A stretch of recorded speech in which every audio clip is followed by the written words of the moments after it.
Everybody, welcome to the 2021 recap of our hunting season. So we started recording our hunts for the first time this year. We started in the spring, so we started with spring bear season in April. Yep. Making some videos to share with you guys. It's a work in progress, obviously, but having some fun. We established a bait. Yeah, it was the first time we set up bait in that area, so I kind of just went off of sign and then set up a bait. Yeah, it's first time I've actually hunted over bait, which was an experience for sure.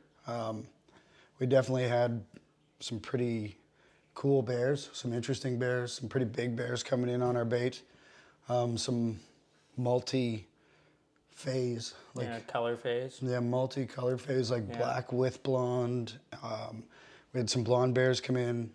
A really big black bear. I don't know if he had a crest or not, but there was one. He was big. There was one monster that was coming in, but he didn't come in on the bait while we were in there, unfortunately. No, I mean our location is we're gonna move it a bit this year. Where we were set up, it was like a clump of trees in the back of a field, and they had to cross some field to get there. So we're gonna move it into the woods more. So it was more like a slash, I guess. Yeah. A big slash through the bush, but we're a little bit too exposed to the wind where we're at. So live and learn, as it turned out. A lot of the times that we sat, and we probably sat multiple days, like I don't know, probably close to 8 or 10 days, sitting on the bait, and nothing was coming in while we were in there. We're kind of exposed walking in, so there's potential that they could have seen us. And the way the wind kind of swirled in that back corner of that cut where we were at, the scent gave us away, I think, probably more often than not. Yeah, well, there was that one, once we got down out of our stands and we're just standing behind them, and that young bear came in. Yeah. Because I'm guessing he thought we left. So I think, I don't know if we got much video of that. We tried, but it wasn't great video. I think we might have got some pictures of him. Yeah. But where we were maybe 15 yards from the bait, and that the little black bear, he was probably a year, maybe. Yeah, a year and a half, maybe year and a half. He wasn't long from being kicked off his mother, I would think. No. But he was black with blonde undercoat. Yeah, yeah, he had like a weird on his hind half. Yeah. Like almost like a blonde undercoat. Yeah. Yeah, it was definitely a weird color phase, but it was cool. He actually got his eyes on us, and he turned to run, but we just sat there watching him. And so he actually turned around and went back to the bait and started sniffing around. So it was kind of a cool experience. Yeah. We walked away from him, of course. We left him for another year. Yeah, let him A go. couple more years, maybe. Let him grow and see what he turns into. I'm gonna say we had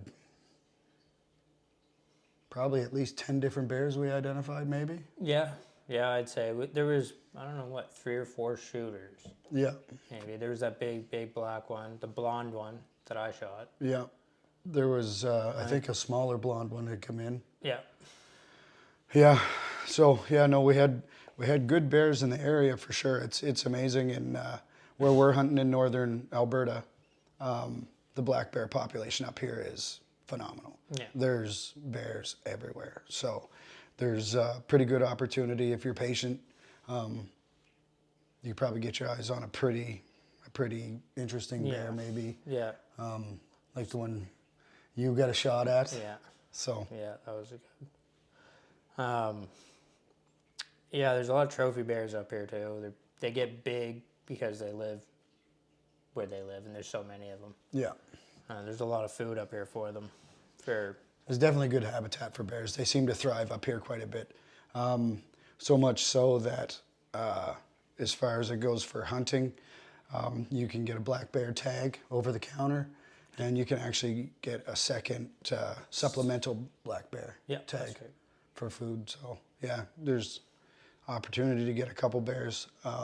and that's everybody over the counter. It's just because there's so many bears up here in this area, and they could use the management. So Yeah.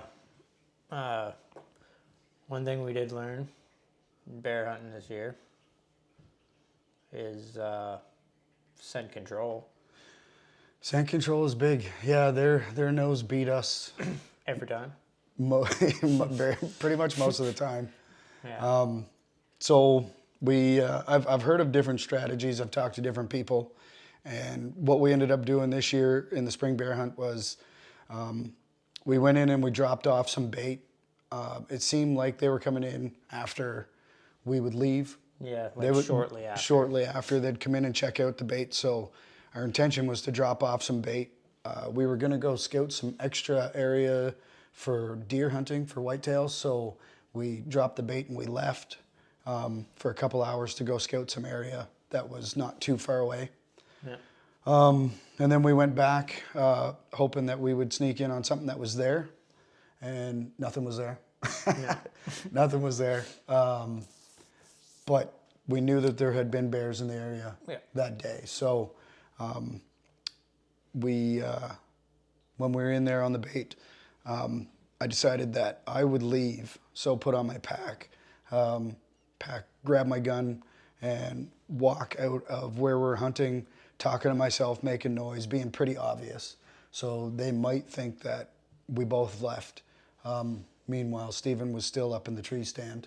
Yeah, and that worked great. That blonde bear, if you've seen the video, he came in and I don't know, what was it, 7, 8, 10 minutes maybe? Yeah, after I left, probably 10 minutes. I might have walked a kilometer. Yeah, and By the time that bear came out. So, yeah, he was looking back at me. You were saying? yeah, he stood up on his hind legs and looked back the way Joe walked, and then he figured we were gone, came in, Yeah. and I shot him.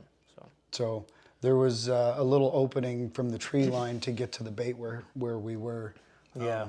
So he had crossed that little opening, and that's when you get some eyes on him. Yeah, that's when I seen him, is when he stood up. So and he came right in, right to the bait. Yep. Gave you a great opportunity. Yeah, he was like, what is it, 15 yards? Maybe. Maybe something like that. I don't even know if it was that far. Somewhere 12 to 15 yards anyway. Why don't you talk about that? Yeah, well, he came in through the brush, and I pulled back to full draw when he just got into the trees. There's a bit of trees before the bait, and I would say it was like 20 yards from the edge of the trees to the bait. So I went to full draw as soon as he got behind there because, well, I was excited. So I was at full draw for, I don't know, it felt like forever. It was probably more like 30 seconds maybe. And he came in and he was hesitant, and then he started stepping over. We had a big log we had the barrel chain to. Yeah, big fallen tree. Yeah, and when he put his left front paw over that, he exposed his vitals, and I let him have it. Yeah, so ultimately the shot didn't happen on video. Yeah. Stephen didn't really have time. He was excited. He got to full draw before he turned the camera on. Yeah. And so when that bear came, like it had stepped over and just completely opened up his side there, and you punched him. Yeah, double long shot, pass through. They went, what was it, 30 yards? Might have went 30 yards before he piled up. Yeah, he tried to climb up a tree, didn't make it. Yeah. He piled up and was.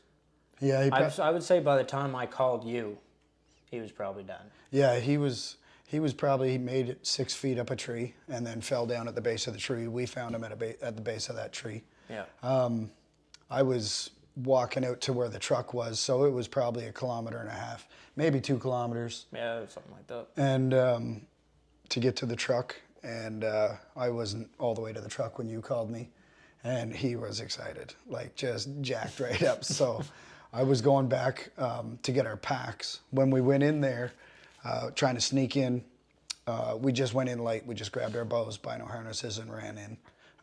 So I went back to get our packs so that we could load them up, deal with them, break them down, and then load them into packs and hike them, pack them out. So that all went pretty good. Yeah, that went real good.